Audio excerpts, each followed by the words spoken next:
You've tuned into your one-stop shop for everything on India's real estate news, views, buy, sell or invest. This is a call-in show, so we'd like you to pick up your phone and call us if you've got some questions and decisions to make. Details all on your screen. We've got Sameer Jasuja, Head of Prop Equity, joining us. Of course, familiar face, you all know him. He's back again with us to answer all your questions. Let's tell you what have we got lined up for you today on the show. We'll first take you to Mumbai and Navi Mumbai markets and we'll get you some smart investments there. Also then move to, of course, our next favorite market, which is NCR, Noida and Gurgaon. That's where we'll go visiting and get you some properties in good budgets. Mohali, Kolkata, other big towns on our list. Of course, Kolkata, big city, but Mohali, a emerging city. And finally, a big interview with the newly appointed housing minister, who of course was extremely gung-ho about the regulator bill, but now after a reality check says that it may not see the light of the day very soon. All right, the big and the most exclusive interview that we have today on the Property Show. Soon after taking charge of her portfolio, Girija Vyas, the new Minister for Housing and Urban Poverty Alleviation, spoke boldly about the Real Estate Regulation Bill being a priority for her. After a few reality checks, though, her confidence on the bill getting passed in the monsoon session seems to be wavering. Girija Vyas speaks exclusively to Oinitam Ojha on her new responsibilities and challenges. We have with us the Minister for Housing and Urban Poverty Alleviation, Ms. Girija Vyas. Ma'am, as the Minister for the housing sector, what are your priorities? My priority is that, there are three things are very necessary. Rozi, roti, makan.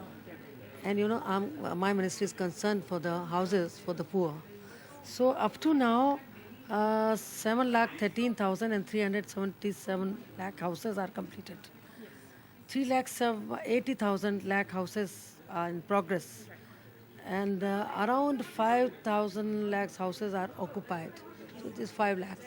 So this is the condition, but we, in the 12th year plan, our idea is to build at least 1.5 million, 1 million houses per year. This is our, So housing, and number 2, poverty alleviation program. So, proposed a national urban livelihood mission. So we can do a lot for that. And that's why livelihood for the livelihood, NULM, the 12th 5-year plan, which has replaced the existing Swarn Jayanti Yojana. So we can give livelihoods in a structured manner by the ministry, training program, then after this self-help groups. And so we can propose all these things, not only propose, but we can fulfill the mission by doing all these things. And number 3, the loan.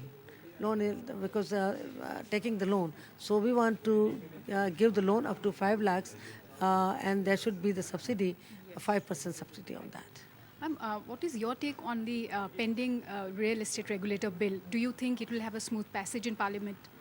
Maybe not, maybe yes, I'm not sure. But I think the bill should come, and street vendors bill and this real estate bill. And ma'am, finally, regarding the setting up of a single window clearance, this has been a standing demand from the industry side. It's been a long pending issue. There has been a committee report also. So what is the status now? I think we are on the line of the progress, and I think it will come soon.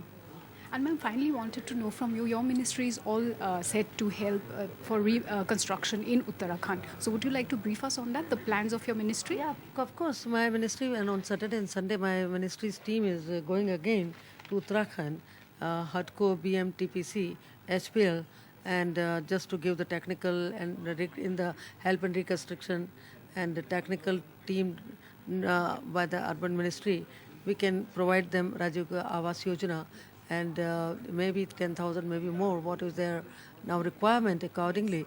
And HUDCO has been instructed to provide long-term soft loan up to 3,000 or more if the government wants.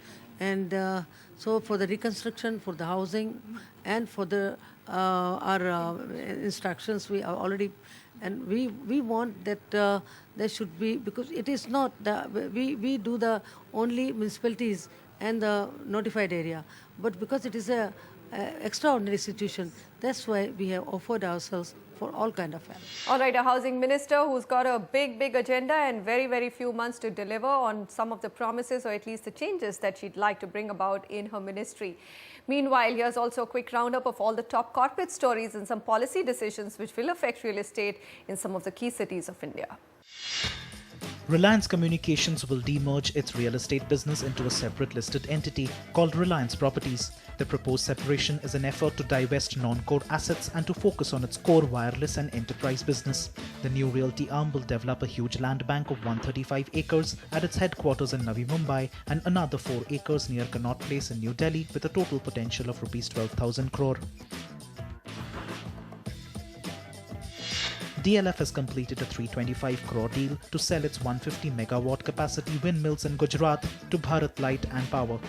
Country's largest real estate company had wind turbine projects in Gujarat, Rajasthan, Karnataka and Tamil Nadu.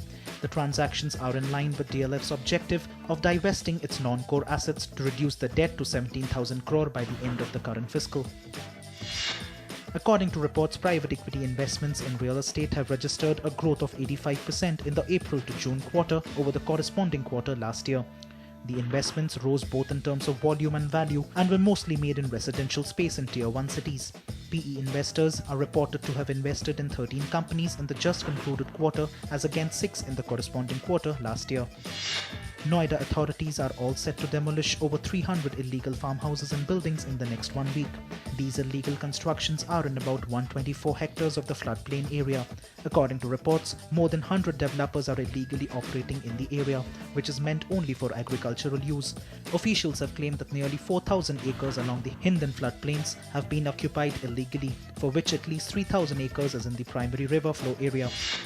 The cabinet has approved the construction of phase 3 of the Mumbai Metro. The 33.5-kilometer long underground metro corridor will run from Colaba to Santa Cruz Electronics Export Processing Zone via Bandra. The total cost of the project is estimated at over 23,000 crore and is scheduled to be completed in 6 years by March 2019. The Housing Ministry has offered a soft loan of Rs 3,000 crore rupees to Uttarakhand. The loan amount will be utilized for rebuilding home and infrastructure and will be repayable over a period of 18 to 20 years. All affected municipalities and notified area councils in the state will also be covered under the Rajiv Awas Yojana as a special case to support reconstruction of houses for the poor. All right, let's focus on the questions and answers. You're going to head to North India, NCR. We'll keep that in mind. And Amit Anand is on the phone line. Amit, hi. Thanks very much for joining in. Go ahead. Hi, Manisha.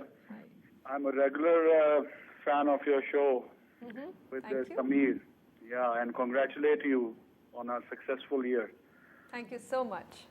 I had forwarded a mail. I hope you got my mail. Yes, we have. We've got some details. But if you quickly would like to summarize what is it that we can help you with, that will be helpful. Yeah, actually, you see, I'm invested in 2 properties in Noida. One of them is Cosmos, JP Cosmos, and the other is Prateek Wisteria, Sector 77. All right. What I'm looking from you both are basically that, I want to liquidate one of the properties, and they are both nearing possession in about 12 months to 18 months. Okay. So my basic question is like, which one to sell earlier and retain which one for possession? I want to stay invested in real estate, but I can either sell both and then buy another one. So it's a little topsy-turvy. I'm seeing there's a little bit of a slowdown happening, and in the next 12 to 15 months, a lot of units will get ready. So is it the right time to sell, or I should wait for possession? Absolutely, Amit. In fact, I think you've been watching the show very keenly because he's picked up a lot of key points that, yes, we are staring at a bit of a slowdown and an oversupply situation in Noida. Both of his properties are in that area. Which one should he sell and which one should he keep? And the timing of the sale, I think, and the repurchase is very important, Sameer. Yeah, so first of all, yes, you're absolutely right. There is a slowdown, but that doesn't mean that, Noida is going to witness a price depreciation, because throughout the last 3-4 months, we've been saying that Noida is a market which is going to see a lot of new units coming into the market, but it is also a market where the prices are quite low, affordable compared to the location. So we don't witness too much of a price depreciation, first of all. Amongst the 2 projects that you own, we would recommend you sell JP Cosmos and hold on to Prateek Wisteria.